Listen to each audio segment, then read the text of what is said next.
Herzen of the Climate Foundation, and he's going to be presenting on biochar conversion of human solid waste. This is great. Thank you, Joseph. The floor to Brian. Thank you, everyone. I'm from the Climate Foundation, and we're working on a tough problem of getting high moisture content feedstock to actually pyrolyze, turn into biochar, achieving a sanitation objective while at the same time achieving the objective of carbon sequestration and agricultural improvement. So the question is, how can we solve those multiple constraints concurrently? Well, I'm going to back up for a second and quote Kofi Annan, who said some years ago, one of the best things you can do to balance carbon on the planet is to eat one vegetarian meal per week. Why? Because it's not so much that we would be able to reduce our carbon intensity so much by that, but when people understand, okay, louder? Use the microphone. Okay. Is this a little better? Okay, thank you.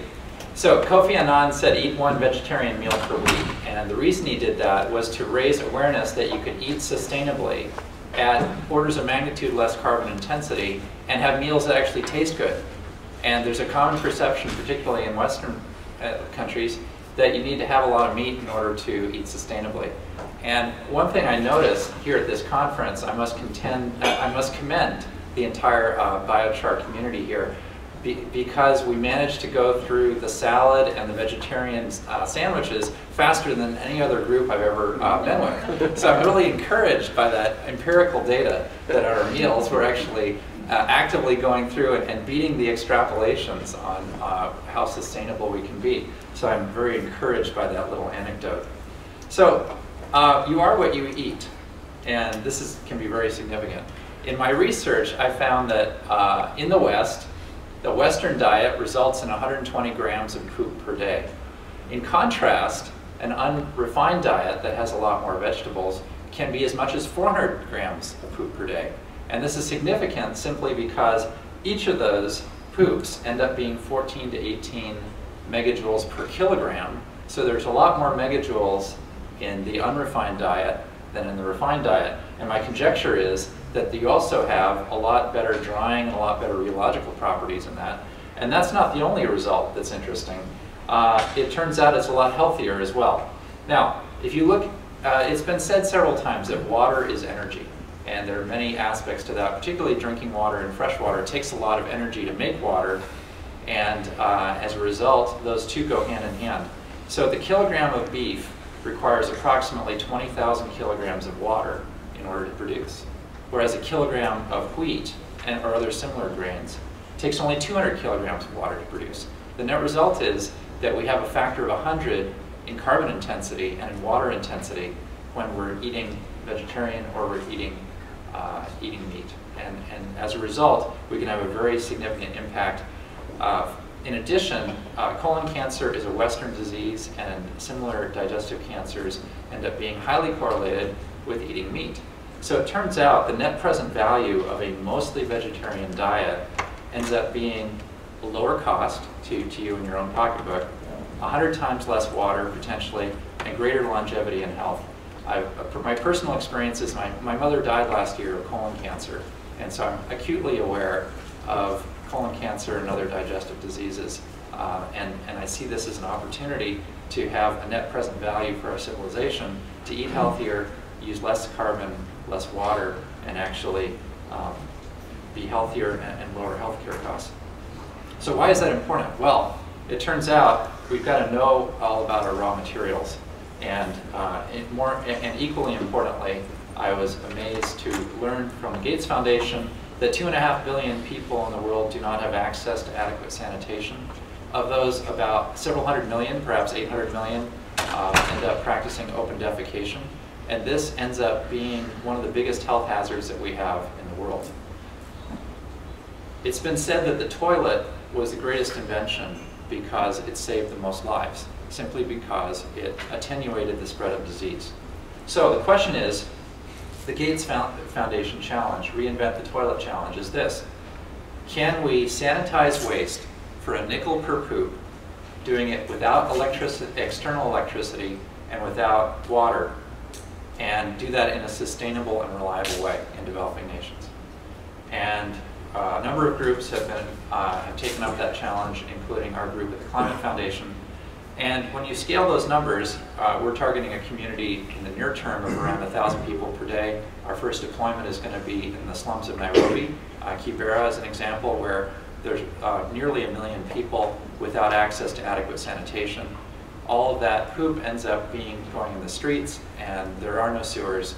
And as a result, we end up having hundreds of tons per day of high moisture input material that can be potentially pyrolyzed into biochar. So it's a very concentrated source, and the transportation economics are essential to really understand to figure out how to make this work. So scaling it for a town or a community of 1,000 people, we're looking at $50 a day, $15,000 per year, or $150,000 per decade, which actually looks like fairly interesting economics. Now, what really surprised me when I got into this and talked with our partner Sanergy in Nairobi is that the economics are amazing when it comes to labor. The prevailing wage is $4 a day in Nairobi. So we could either spend $100,000 on capital equipment and have some margins, or we could hire 10 people and employ them for a decade, or 100 person years with that same resource. So it ends up that a low-tech, perhaps a TLUD type of technology, ends up having some significant merit simply because we can actually employ those people. And it turns out the political reality of having healthy and sustainable jobs end up trumping the capital equipment. So when it comes to getting government approval to install a system that is somewhat more labor intensive, but enables employment in the local community, ends up lifting that community economically. And so very much this technology is about right sizing. And it's not just the biggest, fanciest, high-tech, shiniest piece of gear. It's the piece of gear that's going to last 10 years and also provide those jobs. And so it's that balance of jobs at this economic level and right-sizing the technology that ends up winning the day in our experience. So I've been listening to the talks this week, and I want to get into biochar real estate. And how do I find biochar real estate? I define it as not square meters per gram, but dollars per square meter. So I've just got a few data points from the last couple of days, and I'd like to add to this list. It's like, okay, how many square meters can we buy for $1? Well, activated carbon, let's call it $2,500 a ton. Maybe on a good day, 1,000 square meters per gram. Well, it ends up being $2.50 per square kilometer, which is not bad if you're in real estate. But can we do better? Well, let's go to bulk biochar. We heard some numbers this week of around $650 a ton. And let's say bulk biochar isn't quite as high area as activated carbon. Let's say, for example, 400 square meters a gram. Well, now we're down to $1.62 per square kilometer. Pretty good if you're in the real estate business. But can we do better? Well, yesterday there was a wood ash talk, and the wood ash talk said, well, maybe with transportation included, we're at $50 a ton. And maybe that wood ash is pretty good on the surface area. We'll have to see. I used 700 square meters per gram. Well, now we're down to 7 cents per square kilometer. And that to me is really interesting from an adsorption property, because adsorption at some level is conserved in a biochar. And as a result, cation exchange capacity can increase or decrease, but the adsorption surface area is a very real property of the char that is preserved. And our hopes for manure biochar is that with tipping fees, we have a negative cost of our raw material. People will pay us to process that raw material. And if it's locally collected in the slums of Kibera, we have a transportation distance of 500 meters. So we can pay someone $4 a day or $5 a day to actually service the local sanitation units every day and collect in our sanitation, the chemical canisters of 30 liters back to our central distributed processing facility. And now, with those kind of costs, if we got to, for example, $15 a ton, and let's say we're only 20% as good as an activated carbon, as reported by UC Boulder earlier this week, then we're still looking at 7 cents per square kilometer. And that, to me, sounds really attractive from a real estate perspective. So let's think about biochar real estate and how we can increase that surface area at lower cost as we go forward and apply it on a broad scale for agriculture around the world. So To summarize where we are with our project, we're very fortunate to win a multi-million-dollar grant from the Gates Foundation to actually develop and deploy a biochar reactor system in Nairobi in 2014 that can address the needs of a sizable community and do it on a sustainable basis in a field prototyping environment. So that's one of our keys. Last year we demonstrated in Sonoma at the US Biochar Initiative a small scale 2 kilogram per hour input flow reactor. Our aim now is at least an order of magnitude bigger, and mainly to get some of these economies of scales, but right sizing again is critically important, because if you go too big, then you have to transport 5 or 10 kilometers and all the carbon goes into the transportation. So it's really about getting the right size reactor that you can transport a short enough distance and actually process the material. And at some level, scaling down will be attractive. If we can go from a community scale of 1,000 people to an apartment block scale of 100 people or a school, we can now distribute that much more widely. And then ultimately, if we get down to a scale of 10, we've got the system delivered in an actual home. So a scale down is very attractive from that perspective. We also, at the Climate Foundation, work on ocean balance of carbon, but this is our focus, the biochar in particular, for balance of carbon in the soils. Partners include Sanergy in terms of the Nairobi environment. They've actually created the vertical infrastructure to collect material, process it, composting and biochar, and get it out to agricultural users in Kenya. Cornell University is assisting us with biochar characterization, Johannes Lehmann's group. The Biome Environmental Trust and Thai technocrats in India are helping us with local manufacturing of systems. And Prosino Group has been helping us both with biochar applications, market research, and pyrolyzer architectures. So the aim is to certainly, number one, kill the pathogens. Fast processing in terms of hours rather than weeks, in contrast to composting, and an energetics balance on the order of 16 megajoules per kilogram for the dry fuel. And the key is all about getting the highest moisture content that we can actually, with an energy break-even, achieve. And so our objective there is that getting north of 50 and 60% moisture. The key to doing that is having very efficient drying, and I've got some description of the energetics of that drying process, which I'll show to you. And understanding those energetics and maximizing the efficiency of the drying provides a dry enough fuel that enables us to actually do the pyrolysis and biochar creation. So Sanergy's infrastructure is briefly highlighted here. It includes local manual collection, and that manual collection leverages the low-cost labor that's available in Nairobi in particular. The regional processing, we have a field laboratory also going in there that's going to help us characterize the rheology and moisture content over time and over geography, and be able to characterize that very well to handle the range of input fuel as we go forward and make sure we can accommodate that. And then waste processing that results in agricultural products. So part of this process, we've teamed with other partners, including Colorado University Boulder and other groups, on really understanding the taxonomy of these waste systems more accurately. So HSW, we're calling human solid waste, comprises not only feces, but also incidental solid waste and accidental solid waste. And in particular, the incidental solid waste comprises sawdust and possibly biochar, whereas the accidental solid waste would be your cell phones and your batteries and really nasty things that fall in the toilet accidentally.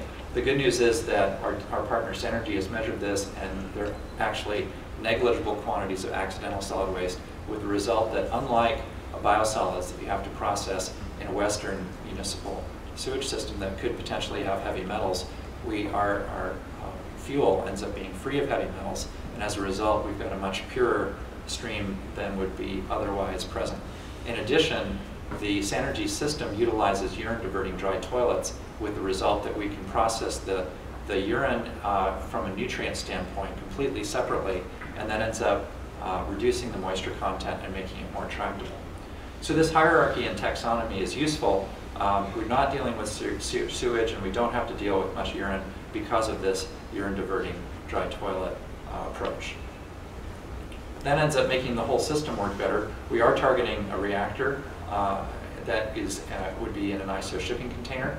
It ends up, after collection, going through a shredding process that addresses any large scale, so we get a good grain size in terms of any kind of incidental solid waste that's coming through.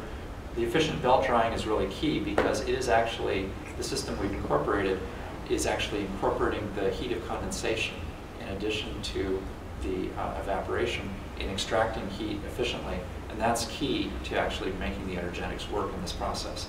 Then we plan to use an updraft pyrolyzer along with volatile oxidation that will actually provide heat for the system, and in some cases where we're pushing the upper limits on the moisture content, we'll actually need to oxidize some of the biochar itself. The question is how much and under what conditions to achieve energy break-even in the system.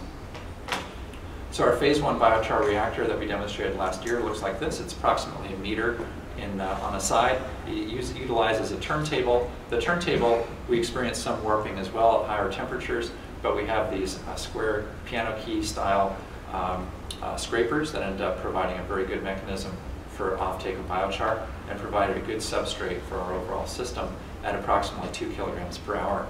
Here's some photos of the the phase 1 pyrolyzer that we demonstrated at USBI in Sonoma last year. And some of the results comprise these biochar out of simulant materials that were successfully pyrolyzed at low temperatures in the range of 300 to 450 degrees Celsius. The biochar reactor that we are developing this year comprises an extensive dryer system that's belt driven. That accepts material from the input hopper and dries the material from 70% moisture down to approximately 30% moisture, after which there's a pyrolysis process using an updraft pyrolyzer and an oxidizer that will provide us with a variable amount of biochar, sufficient heat to drive the entire drying system, and some amount of electricity also for running fans and belts in the dryer.